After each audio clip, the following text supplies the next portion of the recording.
जय हिंद दोस्तों, शिक्षक नियोजन 2023 में आपका स्वागत है।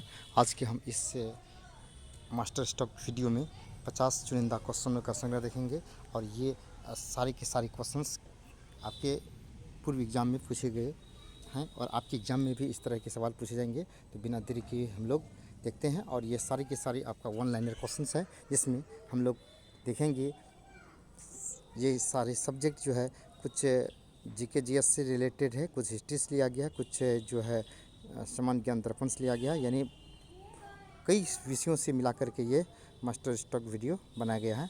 जिसमें पहला क्वेश्चन आपकी स्क्रीन पर, राष्ट्रीय विज्ञान दिवस कब मनाया जाता है? जी हाँ दोस्तों, आपको पता होना चाहिए कि राष्ट्रीय विज्ञान दिवस कब मनाया जाता है। तो आप डॉक्टर सी.वी. रमन का नाम सुने होंगे। रमन प्रभाव की खोज के कारण 28 फरवरी को जो राष्ट्रीय विज्ञान दिवस मनाया जाता है, यानी साइंस डे के रूप में 28 फरवरी को चले मनाया जाता है। नेक्स्ट क्वेश्चन आपकी स्क्रीन पर क्वेश्चन नंबर 2 कह रहा है, मुगल सम्राट अकबर का जन्म कहाँ हुआ? जी हाँ दोस्तों, आपको पता होना चाहिए कि मुगल सम्राट जो अकबर थे, जिसका जन्म अमरकोट के दुर्ग में हुआ था, और वह जो थे अकबर जो थे आपके मुगलकालीन शासक थे और मुगल वंश का संस्थापक जो था बाबर था। नेक्स्ट क्वेश्चन आपकी स्क्रीन पर क्वेश्चन नंबर 3 का रहा है, विश्व का सबसे बड़ा महाद्वीप कौन है? तो इसमें तो छोटा महाद्वीप के बारे में जानना है और सबको पता होना चाहिए कि विश्व का सबसे बड़ा महादेश है एशिया, और वहीं छोटी अगर महादेश की बात कहा जाए तो वह ऑस्ट्रेलिया। तो विश्व का सबसे बड़ा महादेश है आपका एशिया, लगभग 51 कंट्रीज है इसमें। ठीक उसी प्रकार विश्व का सबसे छोटा देश है ऑस्ट्रेलिया। नेक्स्ट क्वेश्चन आपकी स्क्रीन पर, विश्व का सबसे पुराना लोकतंत्र कौन सा है? तो सैन मैरिनो। आपको पता होना चाहिए हमारे देश में भी लोकतंत्रीय शासन व्यवस्था है, लेकिन विश्व की अगर पुरानी लोकतंत्र व्यवस्था कौन सी देश का है तो इसका आंसर सैन मैरिनो। जी हाँ दोस्तों, सैन मैरिनो की जो लोकतंत्रीय व्यवस्था है विश्व की सबसे पुरानी लोकतंत्रीय व्यवस्था है। और नेक्स्ट क्वेश्चन आपकी स्क्रीन पर, बिहार के प्रथम मुख्यमंत्री कौन थे? जी हाँ दोस्तों, बिहार के प्रथम मुख्यमंत्री कौन थे? तो डॉक्टर श्री कृष्ण सिंह। अगर महिला मुख्यमंत्री की बात आए तो इसका आंसर आएगा सुचिता कृपलानी, जो कि उत्तर प्रदेश राज्य की थी। और बिहारी अगर मुख्यमंत्री के नाम आए तो उसका महिला में तो उसका नाम आएगा आपका राबड़ी देवी। और बिहार के प्रथम मुख्यमंत्री की बात आएगा तो डॉक्टर श्री कृष्ण सिंह। जी हाँ दोस्तों, डॉक्टर श्री कृष्ण सिंह बिहार के प्रथम मुख्यमंत्री थे। नेक्स्ट क्वेश्चन आपकी स्क्रीन पर क्वेश्चन मैसेज का रहा, बिहार के प्रथम राज्यपाल कौन थे? जी हाँ दोस्तों, तो बिहार के प्रथम राज्यपाल कौन थे? इसका आंसर होगा जयराम दास दौलतराम, अर्थात जयराम दास दौलतराम जो है बिहार के प्रथम राज्यपाल है। आपको पता होना चाहिए कि राज्यपाल बनने के लिए न्यूनतम उम्र सीमा 35 ईयर्स होना चाहिए। इसकी नियुक्ति राष्ट्रपति करता है। और राज्य की कार्यपालिका शक्ति राज्य की जो कार्यपालिका शक्ति होती है वह राज्यपाल के हाथ में निहित होती है, लेकिन वास्तविक शक्ति का प्रयोग जो है मुख्यमंत्री करता है। क्वेश्चन नंबर 7 कर रहा है कि स्वेज नहर किन दो सागरों को जोड़ता है? स्वेज नहर आपका भूमध्य सागर और लाल सागर को जोड़ता है। और आपको पता होना चाहिए कि स्वेज नहर के खुलने के बाद आपका जो है इंग्लैंड से जो व्यापारी भारत आते थे, लगभग 7,000 किलोमीटर की दूरी शॉर्ट हो गई, यानी कम हो गई। नेक्स्ट क्वेश्चन, श्वेत क्रांति का संबंध किससे है? तो श्वेत क्रांति का संबंध दुग्ध उत्पादन से है, यानी दूध उत्पादन से है। और इस कभी कभी ऐसा भी पूछा जाता है कि ऑपरेशन फ्लड का संबंध किससे है? तो ऑपरेशन फ्लड का संबंध जो है दुग्ध क्रांति से है। और भारतीय डेयरी अनुसंधान संस्थान जो है आपका करनाल हरियाणा में है। ठीक है। और नेक्स्ट क्वेश्चन, कटक किस नदी पर बसा हुआ है? आपको पता होना चाहिए कटक जो है उड़ीसा महानदी पर, यानी कटक जो है वो उड़ीसा में है और वो महानदी किनारे बसा है, जहाँ के राष्ट्रीय चावल अनुसंधान केंद्र है। इसमें 2 क्वेश्चन आप में छिपा हुआ है। अगर अंतर्राष्ट्रीय चावल अनुसंधान संस्थान अगर पूछा जाए तो इसका नाम आएगा फिलीपींस मनीला में, और राष्ट्रीय चावल अनुसंधान संस्थान है कटक उड़ीसा में। और महानदी पर जो बनाया गया है बांध जो है वह जो सबसे बड़ा बांध है। और नेक्स्ट क्वेश्चन आपकी स्क्रीन पर क्वेश्चन नंबर 10 का रहा है कि कत्था बनाने हेतु किस पेड़ की लकड़ी का प्रयोग होता है? तो वह खेर, यानी खेर की लकड़ी से कत्था बनाया जाता है। और क्वेश्चन नंबर 11 का रहा है कि दूध से दही किस जीवाणु के कारण बनता है? यानी दूध से दही की जमीन में कौन सा जीवाणु महत्वपूर्ण होता है या लाभदायक होता है? इसका आंसर लैक्टोबैसिलस जीवाणु जो है दूध से दही की जमीन में मदद करता है। नेक्स्ट क्वेश्चन आपकी स्क्रीन पर, दूरदर्शन द्वारा रंगीन टेलीविज़न का शुरुआत किस वर्ष किया गया है? तो 1982 में। और दूरदर्शन द्वारा रंगीन टेलीविज़न की शुरुआत जो है 1982 में किया गया। और अगर बिहार का दूरदर्शन केंद्र प्रथम पूछा जाएगा तो आपको पता होना चाहिए वह था मुजफ्फरपुर में। और भारत का राष्ट्रगान सबसे पहले कब गाया गया? तो 1911। जी हाँ दोस्तों, आपको पता होना चाहिए 27 दिसंबर 1911 ईस्वी को पंडित विश्वनारायण धर की अध्यक्षता में भारत राष्ट्रीय कांग्रेस का कलकत्ता अधिवेशन हुआ, जिसमें सबसे पहले जन गण मन गाया गया। अगर वंदे मातरम की बात आएगा तो 1896 ईस्वी में रहमतुल्लाह सैनी की अध्यक्षता में भारत राष्ट्रीय कांग्रेस का कलकत्ता अधिवेशन हुआ, जिसमें सबसे पहले वंदे मातरम गाया गया। राष्ट्रगान गाए जाने की जो समय सीमा है 52 सेकंड है, जबकि राष्ट्रगीत जो आपका वंदे मातरम है जिसके रचनाकार लेखक जो है आपका बंकिम चंद्र चटर्जी है, इसका ड्यूरेशंस है 65 सेकंड है, अर्थात 1 मिनट 20 सेकंड है। क्वेश्चन नंबर 14 कर रहा, भारत के राष्ट्रगीत किसने लिखा? देखिए, भारत का राष्ट्रगीत जो है आपका बंकिम चंद्र चटर्जी ने लिखा, जिसका वर्णन आनंदमठ में है और जिसमें सन्यासी विद्रोह का भी वर्णन है। भारत या मानव निर्मित प्रथम रेशा कौन सा है? तो नायलन, यानी नायलन जो है एक कृत्रिम रेशा है और वो कृत्रिम रेशा है। और मानव शरीर प्राकृतिक रेशा जो है आपका जो है कॉटन है, सूती वस्त्र का जो रेशा होता है वो प्राकृतिक रेशा है, जबकि नायलन जो है आपका संश्लिष्ट रेशा है। और मानव शरीर की किस ग्रंथि को मास्टर ग्रंथि कहा जाता है? तो मानव शरीर की जो पीयूष ग्रंथि जो कि मस्तिष्क का होता है, इसको मास्टर ग्रंथि या पिट्यूटरी ग्रंथि के रूप में जाना जाता है। तो मानव शरीर के किस ग्रंथि को मास्टर ग्रंथि के रूप में जाना जाता है? तो पीयूष ग्रंथि, जो कि आपके मस्तिष्क से जुड़ा हुआ है। नेक्स्ट क्वेश्चन आपकी स्क्रीन पर, प्रोटीन की खोज किसने की? तो जी हाँ दोस्तों, तो इसका आंसर होगा प्रोटीन की खोज किया तो रुदरफोर्ड ने। तो प्रोटीन की खोज जो है रुदरफोर्ड ने किया था। दूध जो है आपको पता होना चाहिए, अगर दूध की बात करें तो दूध जो है कैसीन प्रोटीन होता है, जिसके कारण उसका रंग उजला होता है। और कभी कभी दूध गर्म करने पर जो है वह पीला हो जाता है, वह कैरोटीन के कारण होता है। और विटामिन की खोज जो तफंक महोदय ने किया था। और प्रोटीन की जहाँ तक की बात है उसका रुदरफोर्ड ने किया था, आपको पता होना चाहिए। नाभिक का भी खोज रुदरफोर्ड ने किया था। नेक्स्ट क्वेश्चन आपकी स्क्रीन पर, प्रौद्योगिकी विकास परिषद की स्थापना कब की गई? तो इसका आंसर होगा 1986, 1986 ईस्वी में प्रौद्योगिकी विकास परिषद की स्थापना की गई। क्वेश्चन नंबर 19, वनस्पति घी के निर्माण में कौन सी गैस प्रयुक्त होता है? जी हाँ दोस्तों, इस प्रश्न का आंसर होगा हाइड्रोजन। और वनस्पति घी के निर्माण से आपका हाइड्रोजन गैस, इसमें जो है हाइड्रोजन गैस से प्रयुक्त होता है। और जहाँ तक सन की बात है, सूर्य की ऊर्जा जो है नाभिकीय संयोजन सिद्धांत पर काम करती है और सूर्य की ऊर्जा भी हाइड्रोजन गैस का बना होता है। इसमें लगभग 70% हाइड्रोजन होता है, जबकि अन्य गैस जिसमें हीलियम वगैरह भी होता है। इसके बाद नेक्स्ट क्वेश्चन नंबर 20 का रहा है कि वंदे मातरम को राष्ट्रीय गीत के रूप में किस तिथि को गाया गया? तो 26 जनवरी 1950 ईस्वी को। तो वंदे मातरम को 26 जनवरी 1950 ईस्वी को गाया गया।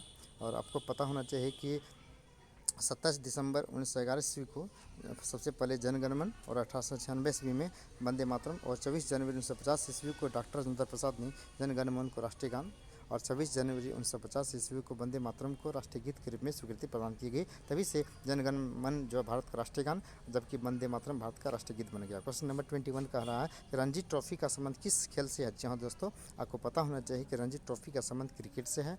और Ranji trophy, Irani trophy, Deodhar trophy, CK Naidu और दिलीप ट्रॉफी, ये सारे के सारे शब्द आपके क्रिकेट से जुड़ा हुआ है। क्वेश्चन नंबर 22 कह रहा है कि रतुंधी किस विटामिन की कमी से होता है? जी, तो आपको पता होना चाहिए रतुंधी बीमारी विटामिन ए की कमी से होती है। और जो है विटामिन ए का जो रासायनिक नाम होता है रेटिनॉल होता है। देखिए क्वेश्चन नंबर 23 का रहा, आराम हराम है, यह नारा किसने दिया है? तो जवाहरलाल नेहरू। और डिस्कवरी ऑफ इंडिया का भी लेखक जो है जवाहरलाल नेहरू है, और जवाहरलाल नेहरू ने ही आराम हराम है नामक का नारा दिया था। इस नेक्स्ट क्वेश्चन 24, इनकलाब जिंदाबाद का नारा किसने दिया था? तो जी हाँ दोस्तों, इसका आंसर होगा सरदार भगत सिंह, यानी भगत सिंह ने इनकलाब जिंदाबाद का नारा दिया था। इसके बाद 25 बड़ा ही इंपॉर्टेंट क्वेश्चन है, निर्विरोध चुने जाने वाले एकमात्र राष्ट्रपति कौन थे? जी हाँ दोस्तों, ये भारत के वह प्रथम राष्ट्रपति कौन थे जो कि निर्विरोध चुने गए थे? वह था नीलम संजीव रेड्डी। नीलम संजीव रेड्डी निर्विरोध चुने गए थे। नेक्स्ट क्वेश्चन 26, नींबू और संतरे में कौन सा विटामिन पाया जाता है? तो जी हाँ दोस्तों, आपको पता होना चाहिए लगभग बहुत सारे खट्टे पदार्थों में जो है वह विटामिन सी पाया जाता है, और नींबू और संतरे में भी विटामिन सी पाया जाता है। और विटामिन सी का जो रासायनिक नाम है वो है एस्कॉर्बिक एसिड या एस्कॉर्बिक अम्ल होता है। और खट्टे फल नींबू वगैरह में विटामिन सी पाया जाता है। और विटामिन सी जो है जल में घुलनशील होता है, और विटामिन बी और सी जल में घुलनशील होता है, और ए डी के जो है आपका वसा में घुलनशील होता है। ठीक है, और विटामिन सी का रासायनिक नाम जो है एस्कॉर्बिक एसिड या एस्कॉर्बिक अम्ल है। इसके बाद विटामिन की खोज जो है फंक महोदय ने किया था।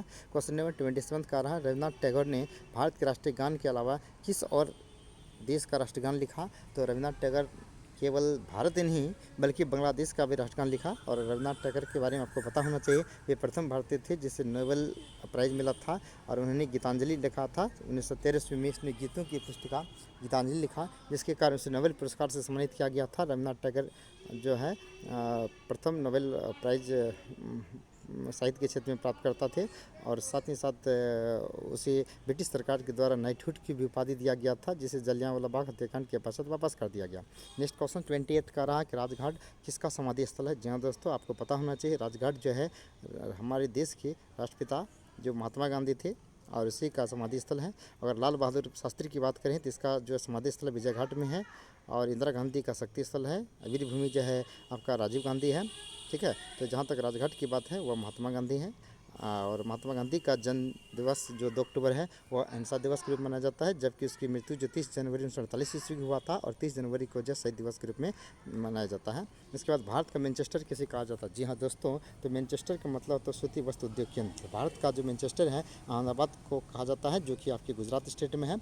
और यहाँ 3 क्वेश्चन इससे बिलोंग करता है। अगर भारत का मैनचेस्टर पूछे तो अहमदाबाद को, उत्तर भारत का मैनचेस्टर पूछे तो कानपुर को, अगर दक्षिण भारत का मैनचेस्टर पूछे तो कोयम्बटूर को।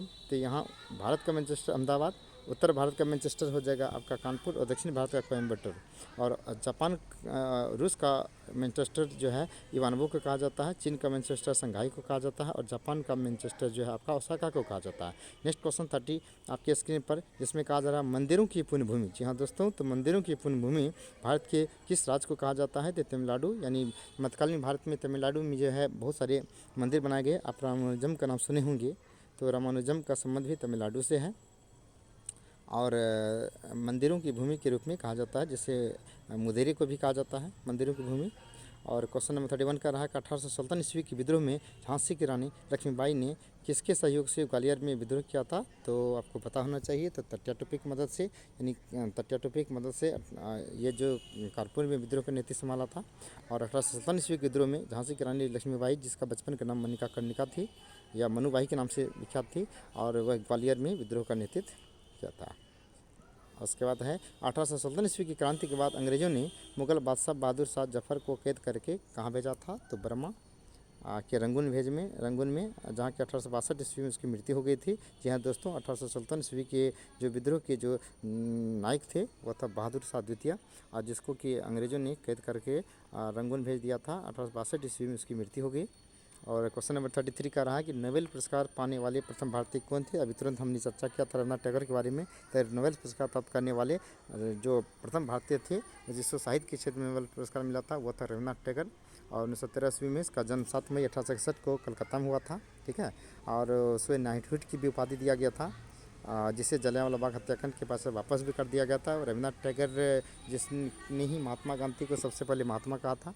ठीक है, और उसके बाद रविन्द्रनाथ टैगोर, आपको पता होना चाहिए नोबेल पुरस्कार कुल 6 क्षेत्रों में दिया जाता है, जिसमें साहित्य के क्षेत्र में मिलता है, चिकित्सा के क्षेत्र में, विज्ञान के क्षेत्र में, और जहाँ तक शांति के क्षेत्र में, तो शांति के क्षेत्र में आपको मदर टेरेसा को मिला था। और ये जो नोबेल पुरस्कार मिलता है तो आपकी अमेरिका में दिया जाता है।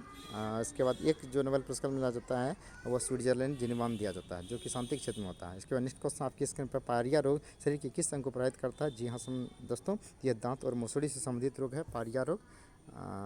इसका जो ये जो है दांत और मसूड़ी से संबंधित है।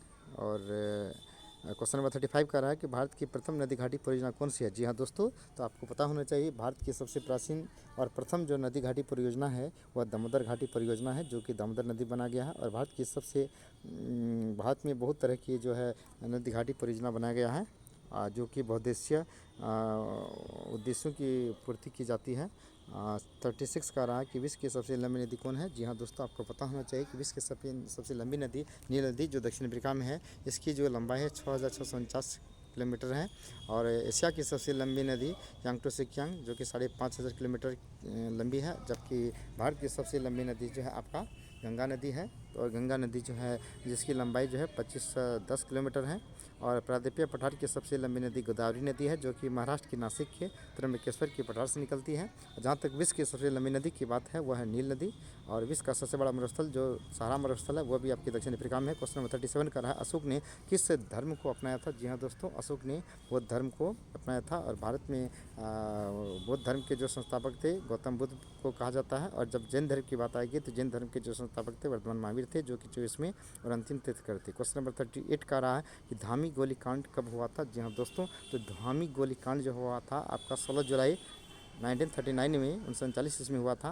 नेक्स्ट क्वेश्चन 39 कह रहा है कि भारत का संविधान कब लागू हुआ? जी हाँ दोस्तों, आपको पता होना चाहिए भारतीय संविधान जो कि प्रथम बैठक इसकी 9 दिसंबर 1946 ईस्वी में हुआ था। और जिसकी अध्यक्षता जो है अस्थायी अध्यक्ष डॉक्टर सच्चिदानंद सिन्हा ने किया था। वहीं दूसरी ओर संविधान सभा की जो दूसरी बैठक हुआ था 11 दिसंबर 1946 ईस्वी को, जिसकी अध्यक्षता अस्थायी अध्यक्ष डॉक्टर राजेंद्र प्रसाद ने किया था। और 2 वर्ष 11 महीने 18 दिन के बाद भारतीय संविधान बनकर तैयार हुआ 26 नवंबर 1949 में, जिसे 26 जनवरी 1950 ईस्वी को लागू कर दिया गया था। और मूल संविधान में 395 धारा अनुच्छेद, जिसमें 22 भाग और 8 अनुसूचियाँ था। वर्तमान में 444 से भी अधिक अनुच्छेद है, 22 भाग और 12 अनुसूचियाँ हैं। ठीक है, तो भारतीय संविधान जहाँ तक इम्प्लीमेंट की बात है 26 जनवरी 1950। और आपको पता होना चाहिए 2 दिन के बाद यानी 28 जनवरी 1950 ईस्वी को उच्चतम न्यायालय सर्वोच्च न्यायालय की स्थापना की गई थी। और 26 जनवरी 1950 ईस्वी को वंदे मातरम को जो है एक राष्ट्रीय गीत के रूप में मान्यता दी गई थी। क्वेश्चन नंबर 40 का रहा कि भारत के संविधान का संरक्षण कौन करता है? जी हाँ दोस्तों, आपको पता होना चाहिए कि उच्चतम न्यायालय यानी सर्वोच्च न्यायालय जिसकी स्थापना 28 जनवरी 1950 ईस्वी को हुआ था, वह भारतीय संविधान का संरक्षण कहा जाता है। जी हाँ दोस्तों, भारतीय संविधान के अनुच्छेद यानी 32 में कहा गया है, यानी 12 से लेकर 35 तक जो है मौलिक अधिकार का वर्णन है, जो कि भारतीय संविधान के भाग 3 में है। और 32 में कहा गया है, जिसे डॉक्टर भीमराव अम्बेडकर ने भारतीय संविधान का आत्मा कहा गया है। और इसमें कहा गया है कि अगर किसी भी मौलिक अधिकार का अगर हनन होता है तो सर्वोच्च न्यायालय की मदद से वो अपने अधिकार का रक्षा करवा सकता है। अर्थात मौलिक अधिकार का संरक्षक आपके उच्चतम न्यायालय को कहा गया है। और भारतीय संविधान के अनुच्छेद 154 में यानी 124 में सुप्रीम कोर्ट का उल्लेख है। और हाई कोर्ट की बात करें तो 214 में यानी 214 में हाई कोर्ट को उल्लेख है। ठीक है, तो भारतीय संविधान का संरक्षक आपका सुप्रीम कोर्ट है। क्वेश्चन नंबर 41 का रहा कि राष्ट्रीय महिला आयोग अधिनियम किस वर्ष संसद द्वारा पारित किया गया? जी हाँ दोस्तों, राष्ट्रीय महिला आयोग अधिनियम जो है आपके 1990 में 1990 ईस्वी में पारित किया गया था। नेक्स्ट क्वेश्चन साइंस से रिलेटेड है, मोटर गाड़ियों से निकलने वाली गैस कौन सी है? जी हाँ दोस्तों, आपको पता होना चाहिए मोटर गाड़ियों से निकलने वाली कार्बन मोनोऑक्साइड गैस है, जिसका केमिकल फार्मूला CO होता है, जो कि रंगहीन, गंधहीन और जल में अविलेय गैस है। यह गैस हमारे शरीर के अंदर जाने पर हमारे शरीर की हीमोग्लोबिन से संयोग कर लेता है और शरीर के विभिन्न भागों में ऑक्सीजन को जाने से रोक देता है, जिसके कारण जो जिम चलना, बेहोश उत्पन्न हो जाता है, यहाँ तक कि लोगों की मृत्यु भी हो जाती है। और मोटर गाड़ियों से कार्बन मोनोऑक्साइड की मात्रा ज़्यादा होती है। और इसके बाद है राष्ट्रीय गान के लिए निर्धारित समय सीमा कितना होना चाहिए? अभी तुरंत मैंने बताया कि राष्ट्रीय गान के लिए जो जनगण मन है रविन्द्रनाथ टैगोर जिसके लेखक हैं, इसकी गाने का जो समय सीमा है वह 52 सेकंड है, जबकि राष्ट्रगीत का जो है आपका 65 सेकंड है। नेक्स्ट क्वेश्चन आपकी स्क्रीन पर 44 का रहा है कि राष्ट्रीय गीत बंकिम चंद्र चटर्जी राष्ट्रीय गीत जो बंकिम चंद्र चटर्जी की इस उपन्यास लिया गया आनंद मठ। जी हाँ दोस्तों, आनंद मठ में इसका वर्णन किया गया है और इसमें सन्यासी विद्रोह का भी वर्णन है।